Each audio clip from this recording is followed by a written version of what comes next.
I'm Abigail, and I'll tell you about my parents leaving when I was 16. Nor by mistake, nor because they forgot. They performed it on me at a train station. They planned to teach me a lesson by timing how long it would take me to get home, but I never did. Years later, they discovered me not because they missed me or regretted their actions, because they required financial help. And when I turned them down, they they didn't stop at guilt. They circulated stories and turned my own family against me. July heat clung to my skin as I leaned against the car window, half sleepy, trying to demolish everything I had achieved. My parents, Magnus and Celeste, are using headphones to block out the noise of the roadway. We argued over something I had long since stopped paying attention to. The road stretched indefinitely ahead, slicing over miles of rural Alabama. I had just returned from a weekend vacation to see my older sister Vivian at college. Had been using Vivian, acting as though nothing was wrong, and Mom's passive-aggressive remarks about how I should be more like my dad and sister, who seldom ever acknowledged us unless it was to bark, as I was accustomed to it. One more day in our family, one more lesson, one more test, and I broke down in tears. A train station was open as the vehicle decelerated, a remnant located just off the freeway. When Dad pulled into the lot, he was corroded and almost deserted. Go get me a beverage and roll the car to a stop by two old vending machines. I yanked my headphones off and blinked when Mom turned in her seat, but he didn't glance at me. With a fake smile that never reached her eyes, she said, "Get your father a drink, honey, and get me some water."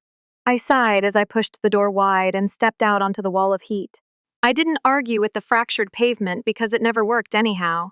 Alongside the station door were vending machines, their worn stickers peeling from years of exposure to the sun. I dug, the machines moaned as I crumpled a $5 out of my pocket and inserted it into the slot while clicking the buttons for their drinks. I turned bottles in hand after battling against time, and eventually spitting out a bottle of water and a lukewarm soda. I assumed the car would be waiting where I left it, but the lot was empty. For a moment, my brain failed to process what I was witnessing. Perhaps they had just left or relocated. I stepped forward, gasping for breath as I looked over the field of sight. There were vacant parking spots, and then my phone buzzed with a text from Mom. Let's see how. How long does it take you to get home? Think of this as a problem-solving lesson. This made my stomach plummet. It wasn't an error, it wasn't a joke. They left me here, and I hit with fumbling fingers. I repeatedly attempted, but the call button went directly to voicemail. I stood there, holding the Coke so firmly while the hollow beep reverberated in my ear. My heart hammered in my ears as plastic crinkled under my fingertips, smothering me. They weren't returning, and the distant sound of a train horn should have startled and heartbroken me. However, a spooky silence descended around me. This wasn't the first time they had done this to me when I was 13. Since I neglected to take out the garbage at 14, they put me outside during a storm and forced me to walk 6. This was just another lesson learned in a twisted manner, being punished for missing the bus by walking kilometers home from school in the rain. I looked around the station to demonstrate my disposable nature, and a few folks moved around without noticing I wasn't going to wait for the 16-year-old girl who was standing there with nothing except her wallet and an increasing sense of rage. I looked in my pocket to be sure I wasn't going to play their game. My summer employment saved me $140, which isn't much, but it was enough for the elderly man who issued the ticket. When I got close to the nearest bus station, the counter hardly looked up, so I inquired in a calm voice, despite He pointed a few miles down the road, and I nodded, despite the tumult inside of me. I've already moved, and my phone buzzed once more. Mom texted me again. Don't you dare? Make a call to your aunt. Your father advises you to handle this alone. I blocked the phone and followed their instructions exactly. The phone rang twice before a familiar voice answered, telling me not to. Abigail, can you help me? I swallowed hard. Marigold. Although my voice was steady, Abigail Marigold's voice was piercing with concern as she crumbled. Where are you? I was standing by myself at a train station, swallowing hard and holding the phone so tightly that my knuckles became white. My voice came out oddly, but my heart was hammering in my chest because the ones who were meant to love me had abandoned me. Steady. They simply drove off after leaving me at Marigold. There was a brief pause, followed by a, "I'll be right over there." I was standing in the Haven Development's corner office 20 years ago. The streets were bustling with activity as my companions gazed out over the Austin skyline. There was a lot of activity below, but in my office, it was just me and the past. I returned to find missed calls on the screen of my phone, which was resting on my desk. 39 of them. I focused on the one that mattered and ignored the other numbers. When I saw the name Vivian, which I hadn't seen in 20 years, my stomach twisted. "Abby, please answer the first voicemail. Mom and Dad found you, and they need your assistance." I tightened my hold on the phone, and she continued to call me Abby in that tone.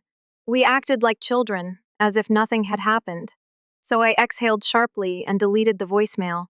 By the third, she was crying uncontrollably and sounded desperate. "Abigail, please. You don't realize how desperate they are. Just give me a call." I put the phone down before I could. They had located me, and I knew precisely what that meant as they smashed it against my desk. I left them 20 years ago with just a bus ticket and a desperate desire to survive, working 3 jobs.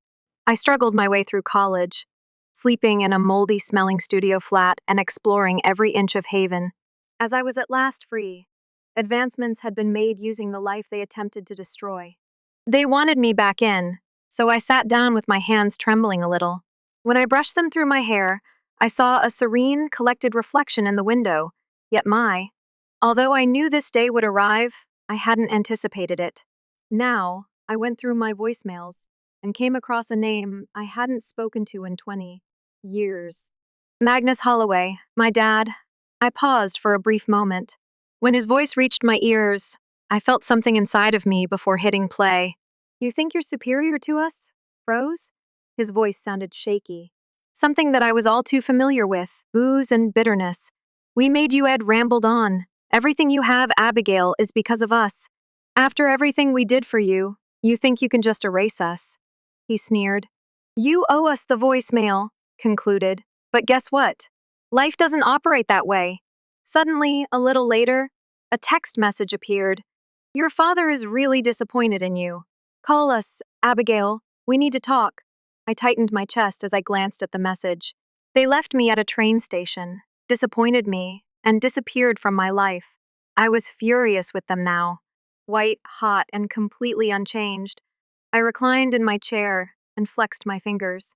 I swallowed the lump in my throat and tightened my grip on my phone.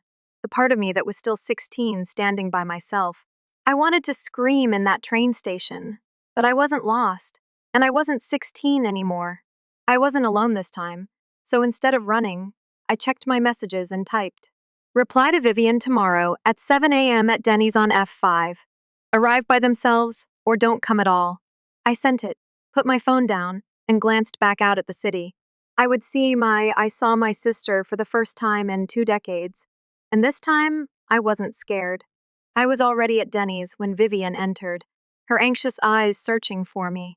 Appeared very identical, with stiff shoulders and prominent cheekbones, but the creases at the bottom of her stance and the small slouch she had developed over the years. From the corner of her mouth, she had always been the obedient daughter. She cooperated and improved the situation, but now she seemed to be someone else, bearing too many secrets. For a little while, our gazes locked, and neither of us moved. Tucking a lock of hair behind her ear, she walked over and said, "Hey, Abby." Before responding, I took a lengthy sip of my coffee and said, "I'm not Abby anymore. I'm Abiga." She smiled. "I apologize." She slipped into the booth across from me and fidgeted with her fingers.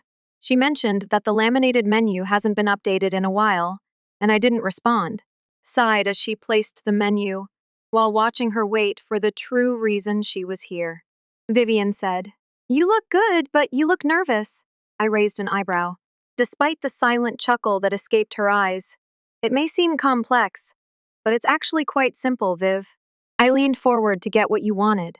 She pushed her lips together, spoke something, and then exhaled, "Mom and Dad. They're having trouble there," and she didn't wait for me to answer before saying, spilling out, "Dad gambled and lost a lot of money, and Mom accrued debt.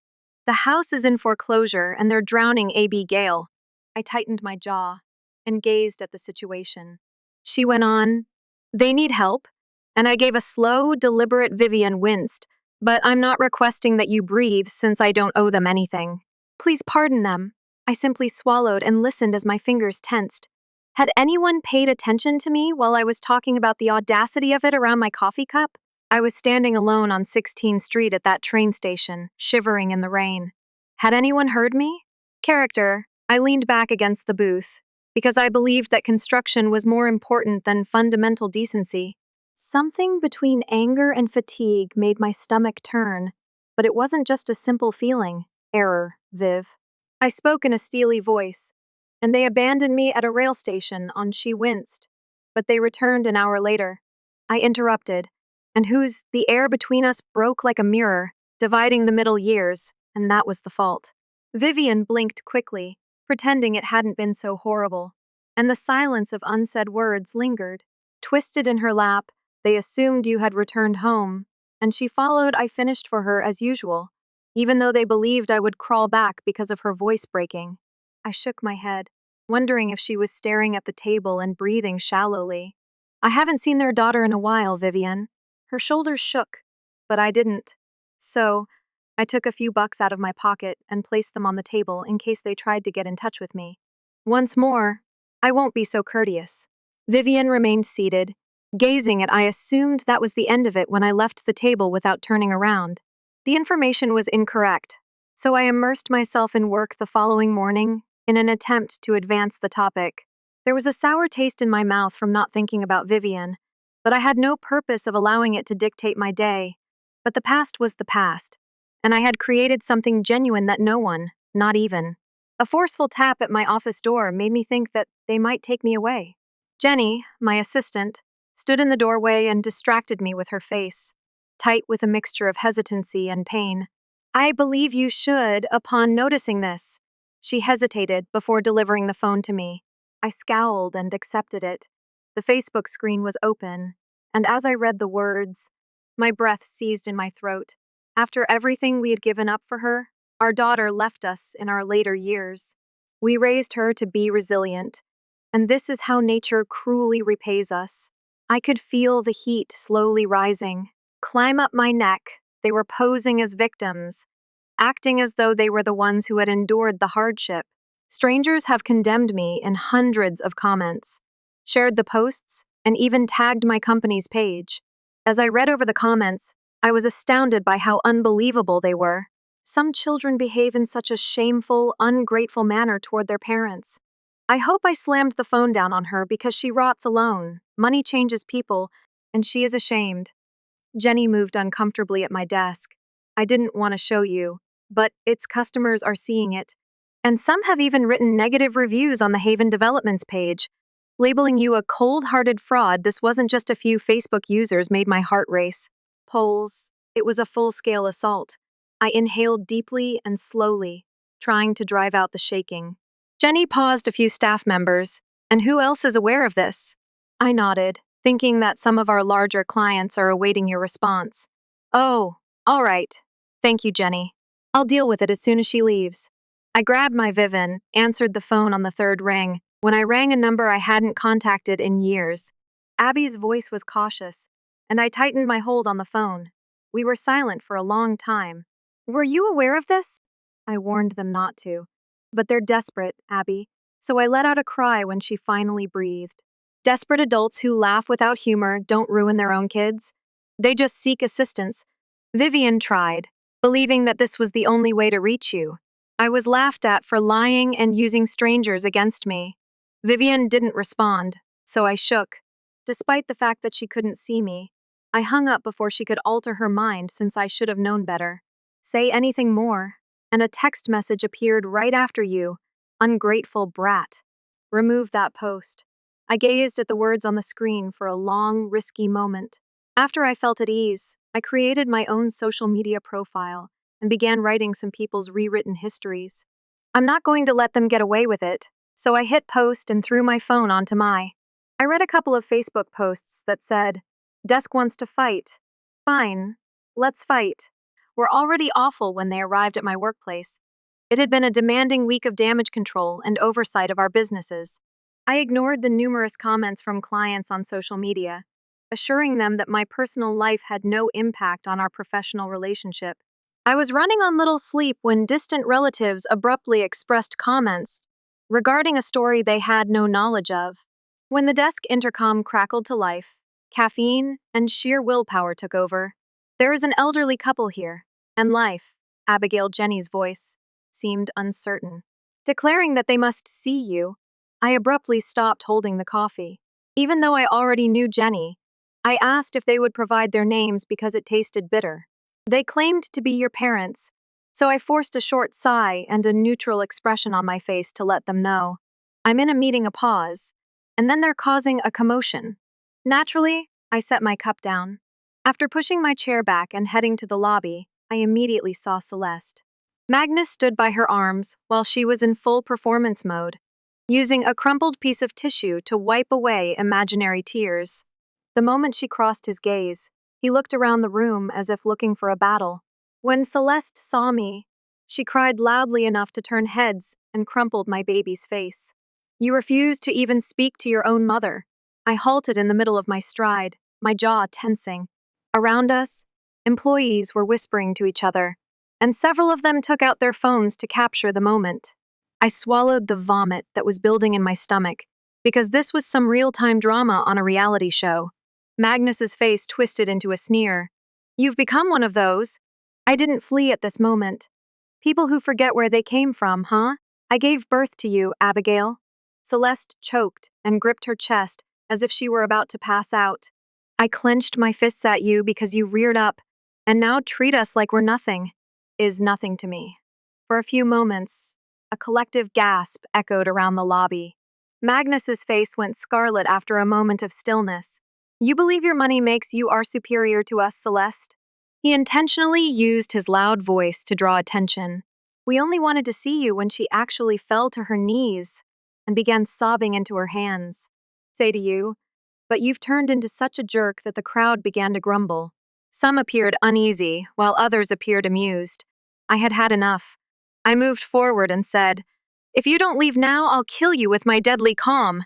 Magnus walked slowly in my direction. I'll have security take you away, he said in a low, poisonous voice. You owe us, Abigail, we made you. Celeste's sobs abruptly ceased as she raised her face, her eyes shining. Who are you? We can't be erased by something colder than pain, my love. You'll always. I took a deep breath and turned to face the security man who was waiting to lead them out. Magnus then let out You're going to regret this, Celeste said with a sad laugh as she straightened her outfit. Poor thing, she whispered just loud enough for them to hear, as if nothing had happened. I watched as security led them away, hearing that they had too much money but not enough heart. Their voices reverberated through the glass doors, and I should have realized that this was only the beginning. Jenny put the mail on my desk the following day, after I received a letter from a lawyer. She furrowed her brows. This was a courier from a law company, and I didn't shift it correctly. I simply stared at it, feeling a strange wave of déjà vu come over me again. Escalation. I carefully took it up and tore it apart as they tried to pull me back into the mess. I had spent years escaping. I opened the top, and as soon as my eyes briefly read the first few lines, my heart began to race. When my parents filed a lawsuit against me, under the statutes of filial obligation, I laughed a little without humor. Unbelievably, they were attempting to legally compel me to provide. These were the same individuals who had abandoned me at a railroad station when I was 16.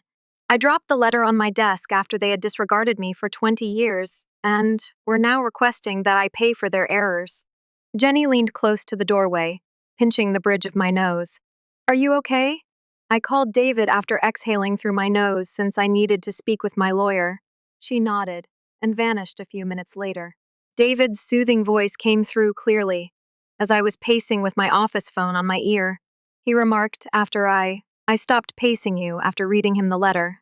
Legally, in some places, they might have a case, stating that they might have left me when I was a child, but now that I owe them money, he groaned. Although uncommon, certain courts may uphold these types of instances, depending on the situation. Texas doesn't have strict regulations pertaining to filial responsibility, but if they apply enough pressure, they could still make your life miserable. Unbelievable. They're hoping you'll settle on my forehead. David stated that in order to avoid dragging your name through a protracted court case, you will simply give them what they want. Combat, I chuckled sourly, and suddenly they didn't recognize me at all, as though my phone buzzed on cue. When I saw my mother's name on the screen, I almost ignored it, but something caught my attention. I didn't know what to do, so I pushed accept before I could stop myself. Celeste's voice was flat, and it came over sweet, syrupy. Abigail, my love. We would avoid having to do this if you only assisted us. I tightened my jaw. Please help me. After what you did to me. Her voice was icy, and she sighed dramatically, as if I were being irrational. Honey, that was a long time ago when parents and celebrities fought. I felt my hold on the phone tighten. But you're not my parents, and we're still in trouble. On the day you left, there was a silence, and then she said, Parents, you lost that right. We'll take this all the way to court if you oppose us. Voice hardened. Do you really want that? Shamefully, I almost laughed at the irony she thought she could use to intimidate me. I felt embarrassed as my rage turned into something harsh and impenetrable. Try me, I said. I hung up after keeping my voice calm and standing there for a while, feeling my heartbeat. Stable, not out of fear but out of anger. They believed they might shatter me, but they had no. I had no idea who they were dealing with. Thus, I should have anticipated that they would target my company following the litigation. Following each frantic attempt to re-enter my life, the social media spectacle showed that they would not. Stop there, but even though I knew it was coming, it still hurts when it does. I was at my desk. Going over documents, Jenny seemed nervous when she knocked. So, you might want to review your documents. I arched an eyebrow when she said, Email carefully, but I quickly reached for my phone. I opened the email after seeing the subject line, which made me queasy about the accusations made against you, Abigail. Although I hope this is untrue, I wanted to alert you to the fact that we have received several anonymous communications, asserting that you have a history of financial misbehavior, especially in interactions with your relatives, and that you stole money, you have neglected your obligations, and have a history of dishonesty. We respect our obligations. Working relationship, but considering the allegations, we require confirmation that the sender was one of our largest investors. I continued to scroll down, my heart racing. Screenshots were included, numerous emails from phony accounts, all of which repeated the same narrative. I had embezzled money from my own parents, had founded my business on their sacrifices, and I was nothing more than a fake and a cheat.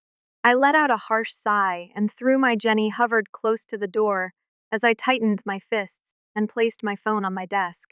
What's happening? I made myself take a deep breath. They're attempting to ruin me. Her forehead furrowed. Who am I?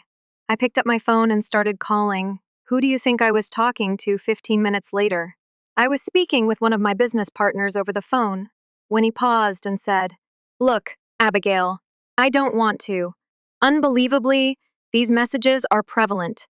Do you know where they're coming from? When I inquired, the audio abruptly stopped.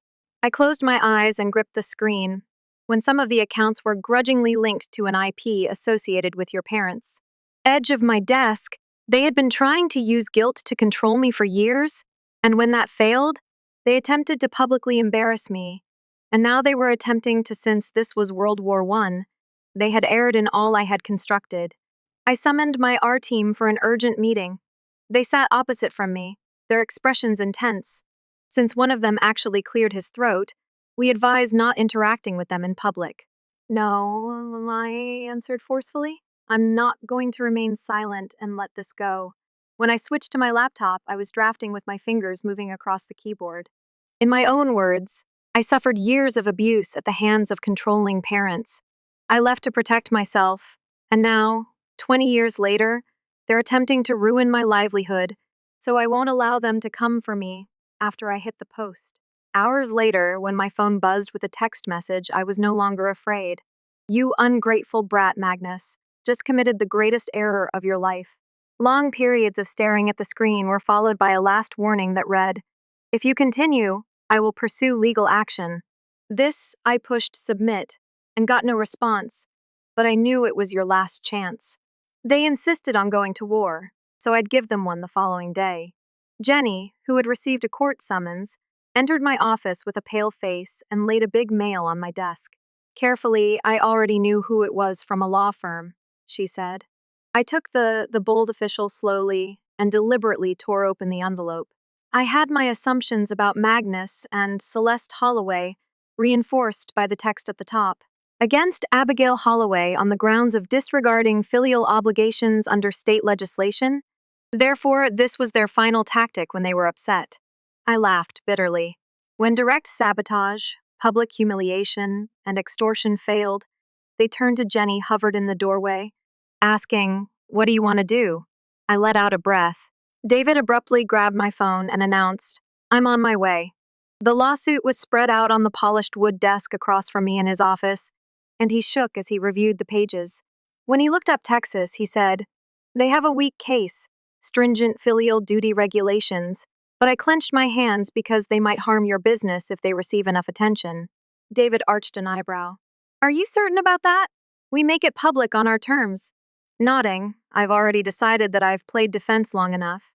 Now is the time for I made my remark that evening so that people would know exactly who they are. I expressed the complete truth about my parents and the situation without holding back. Things they had me learn about how they abandoned me at a train station when I was 16 and never returned. Only appeared when needed. By dawn, the post had gone viral and nearly turned the tide. The same strangers who had previously criticized me for lacking gratitude were suddenly repulsed by what my parents had done. Outrage from me was expressed in the remarks that poured in. "This is so terrible." What I initially thought that these parents abandoned their own child and then attempted to profit from it 20 years later, but now they, after leaving them homeless, you're suing your own child. Thus, they deserve whatever comes their way.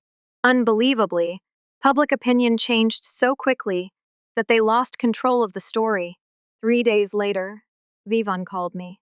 "They lost everything, Abby," I said, and her voice was tight, scarcely rising above a whisper.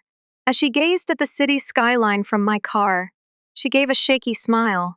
I constricted my breath when they said, "It's your fault." Of course they were. Hold on to the steering wheel, no Vivan. They are to blame for all of their decisions. She didn't dispute with them here for once, and a week later I drove by my childhood. The house was smaller than I remembered, and there was a "for sale" sign in the yard.